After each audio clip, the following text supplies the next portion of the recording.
Everybody, it's Aluna Michaels, Esoteric Astrologer. Going to talk about the events of October 2021. And okay, so a lot to talk about. And let's start with the Mercury retrograde that we're having. It went retrograde on the 27th of September, I think. So I always talk about Mercury retrograde not being such a bad thing. Oh, wait, before I start, I want to say again, hello to Know Thyself podcast, guys. Thank you so much for referring so many people to me. And if you haven't heard of them, go check them out, okay? All right, so back to the Mercury retrograde. I talk a lot about Mercury being kind of no big deal. It retrogrades 3 times a year for 3 weeks. Time for inner contemplation or inner communication, yes, for sure. At the same time, as Mercury has been slowing down, and this even started the middle of September, slowing down, and then there's Pluto, which goes really slow anyway, but also standing still, because I'm doing this on the 4th of October, that Pluto will be going forward on the 5th, tomorrow. And so what's happening is, as Mercury slows down, it's making a square to Pluto, and it's kind of like in that pattern for 2 weeks or more, which is normally Mercury just flies by, and with any planet, it's like, one day it's making that connection. It's like, yeah, people are in a bad mood that day, they're in a good mood that day, and Mercury just moves along. But with this sitting still like this, it's been very intense because Mercury is in Libra, which is about, the other person, and it's relationships, but it can be anyone you're talking to. If you're just standing there talking to somebody at Walgreens, the cashier, that's Libra for that moment, And Pluto can be about power struggles, negative thinking, angry words. Old stuff coming up in your memories. It's like kind of been intense, It's still, we want to do the inward journey stuff and all of that. But at the same time, it's been a little bumpy. So that's all saying that as Pluto moves forward little by little, and Mercury is pulling backwards, it separates away, and it's like, all right, now we're just kind of in a normal Mercury retrograde, okay? And Mercury will come back and make that connection with Pluto again. I'm looking at my ephemeris here. I always look down, if you guys don't know, this is a book that shows me where all the planets are. It's kind of intense if you don't know what you're looking at. But Mercury will go forward and make that connection with Pluto again at the beginning of November.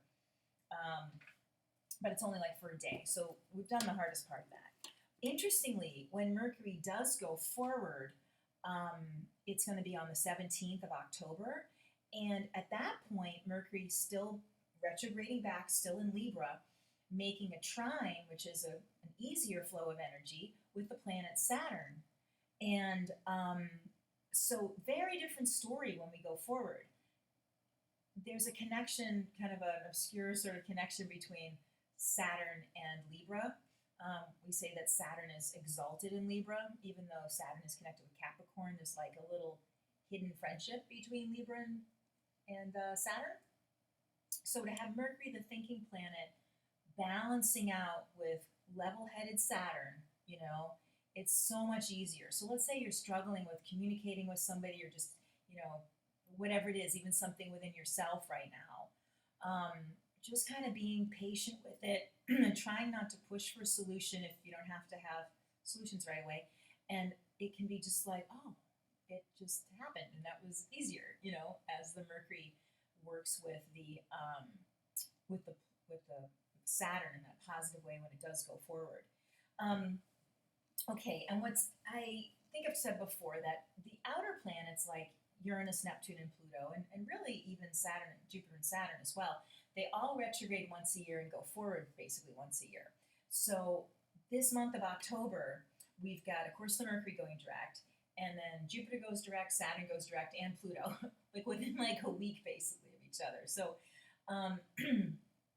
let's talk about, I'm going to talk about those other planets going forward and what that means, but let me just talk about the new and the full moon, because that's also part of things too. So right now, the 4th and 5th of October, we're going to have a new moon, which of course the sun and the moon together. And then the planet Mars is in Libra and is like, okay, let's just put Mars right there. Now, this can be really good. I mean, a new moon is like a fresh take on things and fresh attitude, but Mars can make it even more enthusiastic toward those changes and new things and stuff. But it can also be a little bit edgy. Anytime you put the moon, which is the emotions, with Mars, a conjunction when they're next to each other, it's kind of a mixed bag of, I don't like to say good and bad, but of good and bad. And the Sun with the Sun with Mars, which can pump up people's egos, but it can also make people feel confident. So it's hard to know which way it goes. You just have to watch out for ego flare-ups or sudden irritation or something. But it can be just like a real pick-me-up with that new moon. Also, like I said, the Pluto will be moving forward at the same time, which can just be like, Pluto is like Mars's big brother, so it can be resentments that have built up over months and months. Some of you might want to know when Pluto went retrograde, and it's usually about 6 months. It was the end of April. So it can feel like, getting more solutions to things, feeling like it can release some tension, but sometimes it could be a bit of a blow up because it's like a block is just like open and the dam breaks or something. So just being aware of people that are not as conscious about their emotions. People could be a little more raw, but it's just for a few days. But you can also learn a whole lot about yourself and make some great commitments to what you want to be doing for the future. Then when we have the full moon, which is when that Mercury goes direct around the 17th of October, we're going to have a full moon. So then we have the Sun and the Moon opposing each other. The Sun in Libra, of course, and the Moon in Aries. And then the planet Mars, which is kind of keeping pace with the Sun for a little bit, is there again with the Sun and opposing the Moon now, as opposed to conjuncting at the new moon. So that can be a little more bumpy. And if we're thinking about, I'm hoping that because the Mercury is working with Saturn, like I said, there's resolution to things. But again, watching for people that just are more edgy and impatient, and watching some of that in yourself and thinking, okay, there is a solution here. Let me calm down, because that full moon can make people feel how full moons are, and that Mars makes it more kind of aggressive or tense. But to remember, like, there's a bigger picture behind this, with that Mercury and Saturn, and to do some deep breathing or meditating or writing, something where you just get past that momentary irritation. So it could be good to watch out, like Mars kind of things, like maybe watching for too much coffee or sugars or anything that riles you up that way, so you can stay clear-headed and say, okay, bigger picture, this is a momentary irritation, what's the bigger picture that I've been working toward, for whatever that is the past few weeks. Okay, now the Saturn goes direct around the 10th of October, and when Saturn went retrograde, because you might like to know that, it was May, again consulting my little book down here, it's down, you can't see it, so it was the end of May, and Saturn, in a good, people have a hard time with Saturn sometimes, but it's because it's about patience and about being thorough. And you can feel it, again, things you felt really stuck about really move forward. In the days before we had telescopes and we thought that Saturn was the final planet, we couldn't see Uranus and, of course, Neptune and Pluto. But now, we basically feel Pluto's the final planet. We kind of know there might be something beyond there, but right now, Pluto. So there's that sense when Pluto and Saturn move forward, like renewed hope, because Saturn can feel like the end of the line. You tried everything, and it was the retrograde pattern, and just like, oh, nothing's gonna change. And then Pluto could feel the same way, because they both have that end of the line feeling. And then when they start moving, it's like, oh wait, there's more that is working. And I feel, and again, kind of the Sun and Mars working together give you a sense of rejuvenation. So that's also awesome. Jupiter will be going forward too, and Jupiter's in Aquarius, like Saturn's in Aquarius. Jupiter went forward, retrograde in the middle of June, and so that's going forward like Oh, like the 17th of October, kind of right with the, is that right? Yeah, 17th, 18th. Okay, right with actually the same day as Mercury. And Jupiter is generally very positive minded and open. And so there's a lot of like, again, this the idea of new projects moving forward and feeling very hopeful. Hopefully, there's more socializing happening where you live, because of COVID numbers going down. The Jupiter makes that kind of enthusiasm with merging with all types of people and being able to mix with all type of people, like respecting people's differences but having fun. So just Jupiter going forward in the sign of Aquarius, because both Jupiter and Aquarius both are about intermingling with different sorts of people and having it happen harmoniously. So it's just again another optimistic kind of feeling. So the only bumpy parts are really those the Marsy things at the new and full moon, and just taking some breaths and again seeing the bigger picture. And one of the things to also mention with Sun and Mars is writing down goals. And then when the Saturn comes in, let's talk about the Mercury Saturn and the Saturn going forward, like what are the steps to achieve those goals? So it's not just like, I'm gonna do this and then I forgot about it, or I didn't know what to do, it just sort of dropped, my enthusiasm dropped and nothing happened.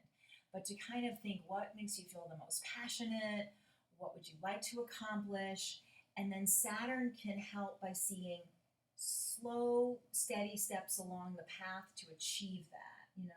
So that could be something about meditating on goals and then making lists of actions and even deadlines. Saturn's good with, I'm going to promise myself this and do that. And then I did it. Or having someone else, like a little accountability partner, that I'm going to do it by this date, and yes, I did it. And then it's like, wow, like things are really this great momentum building. So it's pretty cool. Okay, so I think that's all I have to say. Mostly I think we just get past this Mercury square Pluto that's been, I've been doing so many sessions for people that are struggling with that extended square.